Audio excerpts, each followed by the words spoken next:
Welcome and welcome back to my YouTube channel. I am Shreyansh, first year MBBS student. तो आज की इस video में हम बात करेंगे, अगर आपकी 11th क्लास वीक रह गई है तो आप कैसे उसे अपनी ऑनगोइंग 12th के साथ, या फिर अगर आप ड्रॉपर है तो आप कैसे उसे ड्रॉप ईयर में कवर करेंगे। सी, अगर आप फ्रेशर है मतलब 12th क्लास में तो और आपकी 11th क्लास वीक रह गई है, तो सबसे पहले तो आपको ये डाउट मन में बिल्कुल भी नहीं लाना है कि अब 11th वीक रह गई है तो इस साल तो क्रैक नहीं हो पाएगा, हम एक साल का ड्रॉप लेना ही पड़ेगा। अभी हम सिर्फ 12th पे फोकस कर लेते हैं, अच्छे से बोर्ड्स निकाल लेते हैं, फिर नीट के लिए एक साल ड्रॉप ले लेंगे।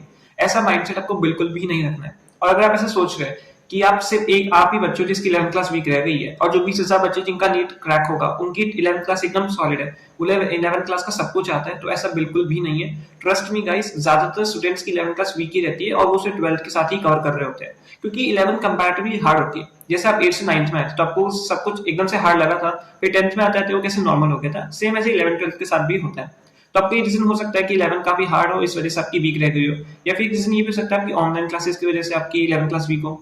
अभी काफी ट्यूशंस और कोचिंग्स में क्योंकि हाइब्रिड मोड क्लासेस चल रही है, मतलब ऑनलाइन ऑफलाइन दोनों होती है, तो आपने ऑनलाइन क्लासेस को प्रेफर किया और आपने उसको सीरियसली ना लिया हो, या फिर आप ड्रॉपर हो तो आपकी ड्रॉपर अगर आप ड्रॉपर हो तो आपकी 11 क्लास मोस्टली ऑनलाइन ही गई होगी।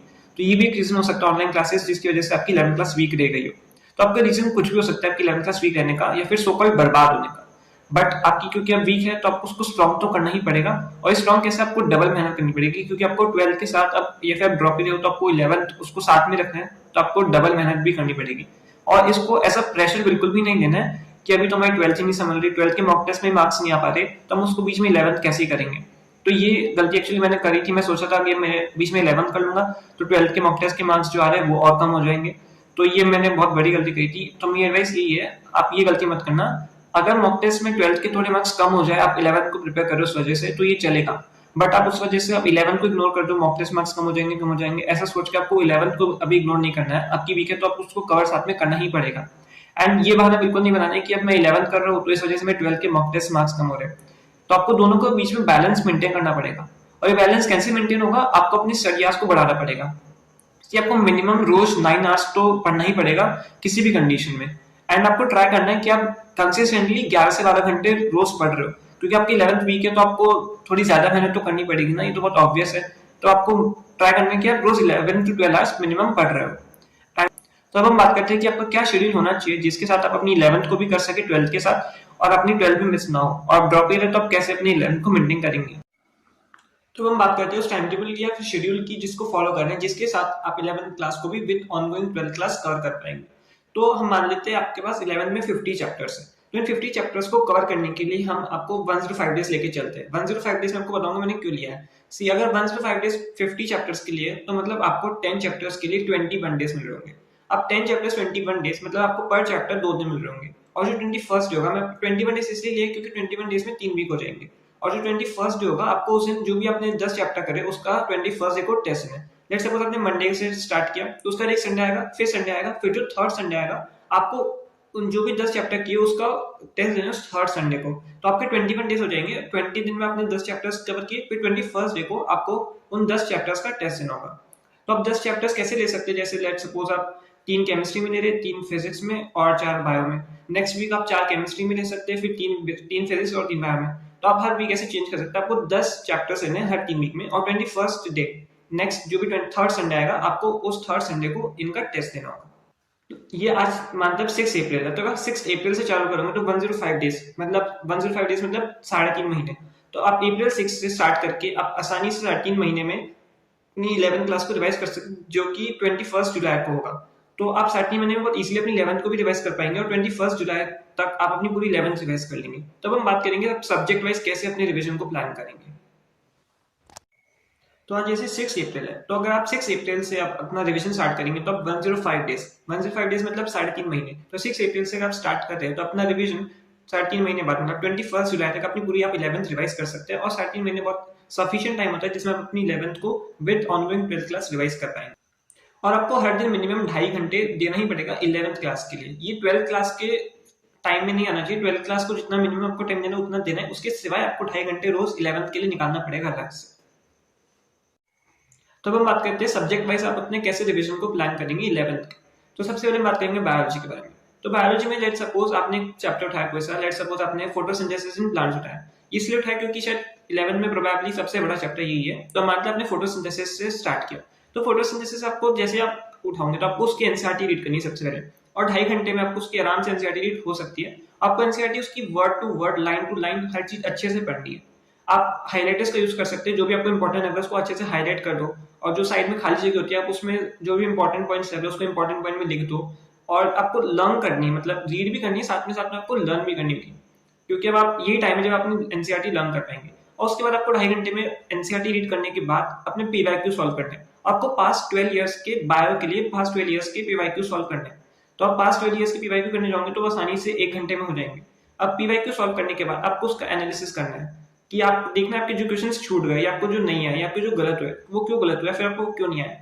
तो आपको देखना है कि वो एनसीईआरटी में गिवन था। अगर आपको फिर भी नहीं आया तो आपको एनसीईआरटी की इंपॉर्टेंस पता चलेगी कि मतलब क्यों एनसीईआरटी को लर्न करना है, उसकी हर एक लाइन को इतना लर्न करना क्यों इंपॉर्टेंट है। क्योंकि आपको एनसीईआरटी की लाइंस के क्वेश्चन नहीं आएंगे तो बहुत मुश्किल होगा, क्योंकि जिस हिसाब से एनसीईआरटी से क्वेश्चन आ रहे हैं इस साल और अगले साल भी एनसीईआरटी के बाद कुछ भी नहीं आने वाला है। तो आपको एनसीईआरटी को एकदम लर्न करते हुए पढ़ना है, और 2.5 घंटे में अपनी कोई भी चैप्टर उठाएंगे उसका थ्योरी पढ़नी है, फिर उसके बाद उसके पीवाईक्यूज करने और उसको एनालाइज करने कि आपके क्वेश्चंस गलत क्यों हुए। इस तरह से आप अपने बायो के चैप्टर्स को करेंगे 11th क्लास के लिए।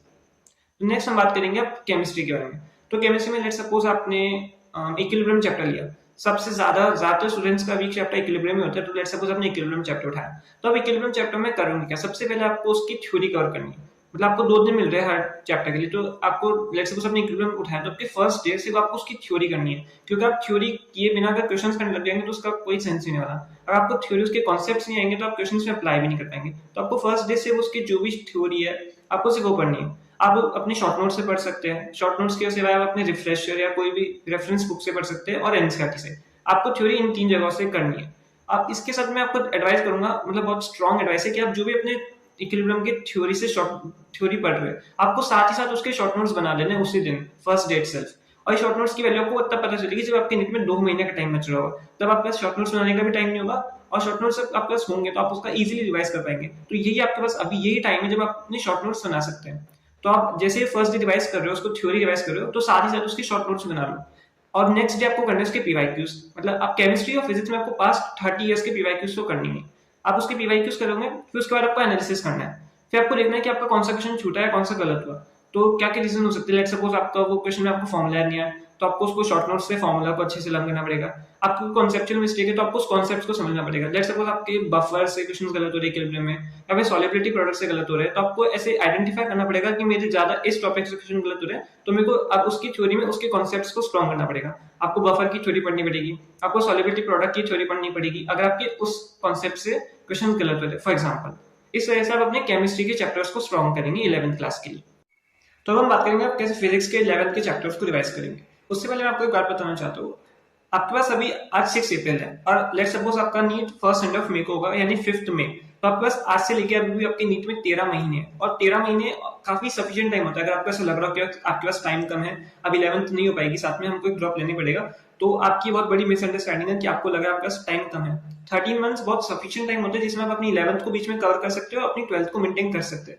आप ये उनसे जाके पूछिए जिनका 1 महीने बाद अभी नीट है, वो आपको बताएंगे कि आपके पास कितना टाइम है। आप जब 6 महीने आपके बच रहे होंगे नीट में, तब आप सोचेंगे अभी 13 महीने कितना अच्छा टाइम था। और फिर आपके पास जब 2 महीने बच रहे होंगे तब आप ये सोचेंगे कि 6 महीने कितना ज्यादा टाइम था। तो आप किसी भी पॉइंट पे आके खड़े हो, आपको हमेशा ये लगेगा कि टाइम आपके पास कम है। तो 13 मंथ्स तो लिटरली बहुत सफिशिएंट टाइम होता है जिसमें आप अच्छे से अपनी 11th को भी कर सकते हैं और 12th को भी ऑनगोइंग मेंटेन रख सकते हैं। सी नीट में अभी जिनका 1 महीने बाद नीट है, उनके पास भी अगर उनके कुछ कॉन्सेप्ट्स या कुछ टॉपिक्स वीक है, वो लोग भी अभी तक कर सकते हैं। पर अभी अगर उनका पूरे बचा है तो अब उनके पास टाइम नहीं है। अगर कुछ कॉन्सेप्ट्स वीक है तो आप 1 महीने पहले भी कर सकते हो, बट ये टाइम आपके पास कब नहीं होगा जब आपके नीट में 7 दिन बच होंगे। नीट के 7 दिन पहले कुछ नहीं हो सकता। तो इसलिए आपके पास अभी टाइम है 13 महीने। सोचो आप आपके पास कितना टाइम है, तो आप इसको अच्छे से पॉजिटिवली यूज करें। ये भी बिल्कुल नहीं सोचना कि अरे अभी तो 13 महीने बहुत टाइम है, देख लेंगे, ये भी गलती होगी। और ये सोचना भी गलती है कि आपके पास सिर्फ 13 महीने बचे हैं, 1 साल ड्रॉप लेने पड़ेगा, 11th मिस हो गई है। तो आपके पास एकदम सफिशिएंट टाइम है, तो आप इसको एकदम पॉजिटिवली यूज करें। तो अब हम बात करते हैं फिजिक्स के चैप्टर्स को कैसे रिवाइज करेंगे।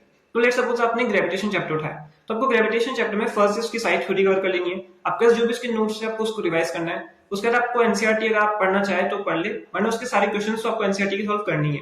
और कोई रेफरेंस बुक से अगर थ्योरी करना चाहे तो वो भी कर सकते हैं। और फर्स्ट डे आपको उसके शॉर्ट नोट्स बना लेना है। सी शॉर्ट नोट्स बनाना बहुत मस्त है, अगर बाद में बहुत रिग्रेट करेंगे अगर आपके पास शॉर्ट नोट्स नहीं होंगे तो इससे बढ़िया आप अभी शॉर्ट नोट्स बना लें।